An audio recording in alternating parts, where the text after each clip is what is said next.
गुरु लोग पिछले साल सुपरमैन जब आई थी तो उसको लोगों ने काफी पसंद किया। उसी के बाद हमें सुनने को मिला कि सुपर गर्ल का काम शुरू हो चुका है जिसे एना एडग्वायर ने लिखा है। अब टॉम किंग्स की नॉवेल और एना एडग्वायर का उसे लिखना महान होना चाहिए था, पर ये नहीं हो सका। ये फिल्म उसके एकदम विपरीत निकली, पूरी तरह से अधूरी, जल्दबाजी में बनी हुई। तो चलो आज मैं इसी फिल्म के बारे में पूरी तरीके से बात कर लेता हूँ कि क्या टॉम किंग की लिखी हुई वुमेन ऑफ टुमारो से ये अडेप्ट की गई मूवी काम करती भी है या नहीं। पहले कहानी को समझते हैं। कारा क्रिप्टॉन से एक लड़की है और वो ग्रह उसकी आंखों के सामने ही खत्म हो जाता है। अब कारा अपने आप को स्वीकार नहीं कर पाती, उसे अपनी शक्ति से नफरत है। इसी वजह से वो सूट नहीं पहनती और वो रेड सन और येलो सन के बीच में भटकती रहती है। अब इसी बीच में उसे मिलती है रूथ्या, जिसके माता पिता को क्रेम ने मार दिया है। अब उसे बदला लेना है और अकेले वो ये काम नहीं कर सकती, तो वो कारा के साथ मिल जाती है और अब उनके पास एक लक्ष्य है। पर तभी क्रिप्टो को विष दे दिया जाता है। अब कारा के पास दो लक्ष्य हैं, क्रिप्टो को बचाना और रूथ्या को अपने माता पिता के हत्यारे से बदला दिलवाना। अब ये कहानी सुनने में अच्छी लगती है, पर फिल्म इसे गड़बड़ बना देती है। अब टॉम किंग्स की कॉमिक्स वुमेन ऑफ टुमारो को याद करो। उस कॉमिक्स में कारा की कहानी बिल्कुल अलग अंदाजे में बताई गई है। कारा के पास पीला ग्रह है, एक ऐसा ग्रह जहां वो अपनी सारी भावनाओं को भूल जाती है, और लाल ग्रह है जहां वो अपने सारे आक्रोश को मुक्त करती है। ये दोनों ग्रह कारा की आंतरिक दुनिया को दिखाते हैं, उसका अकेलापन, उसका दर्द, उसकी पीड़ा।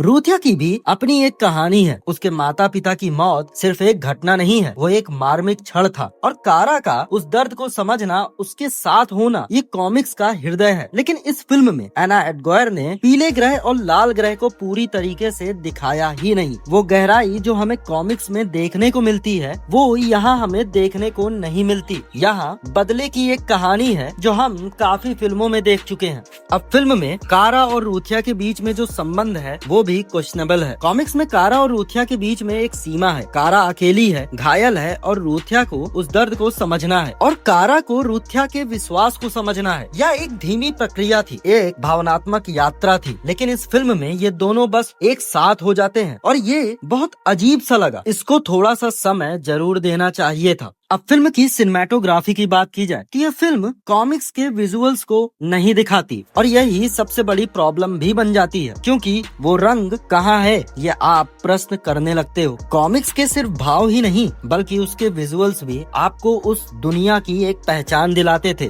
पर इस फिल्म में वही पहचान खत्म सी होती हुई दिखी। ये सामान्य हॉलीवुड जैसा लगने लगता है। हर सीन को जब आप देखोगे तो आपको गार्डियंस ऑफ द गैलेक्सी की याद आएगी। अब अभिनय की बात की जाए, मिले एल्कॉक ने अच्छा काम किया है, और साथ ही साथ उनकी सुपर गर्ल आपको एक नए तरीके से और नए अंदाज में देखने को मिल जाती है। रूथ्या का भी काम काफी बढ़िया था, पर प्रश्न आता है लोबो का, क्योंकि जेसन मोमोआ ने यहाँ पे काम तो बढ़िया किया है, पर लोबो इस पूरी फिल्म में क्या कर रहा था ये आपके समझ के परे है। वुमेन ऑफ टुमारो में लोबो का जिक्र भी नहीं है। यहाँ पर इनको रखा तो गया है, पर वो भी काफी अजीब तरीके से लगता है। और लोबो जिस प्रकार का किरदार है, अगर आप उसके बारे में पढ़ोगे तो आपको पता चलेगा कि वो कभी भी कुछ भी कर सकता है। यहाँ पे वो अनहिंज्ड कैरेक्टर आपको देखने को नहीं मिलता, और यही सबसे बड़ी समस्या भी है। फिल्म में जो जहाजों की डिजाइन है, एलियंस का दिखावट है, वो सब बढ़िया है, इसमें कोई संदेह नहीं। अब क्वेश्चन यही आता है कि वुमेन ऑफ टुमारो कॉमिक्स को यहाँ पर अडेप्ट तो किया गया, पर उसकी अच्छी बातों को नहीं दिखाया गया, और यही सबसे बड़ी समस्या है। आपने अगर वुमेन ऑफ टुमारो को पढ़ा हुआ है तो आप समझ जाओगे, और यहाँ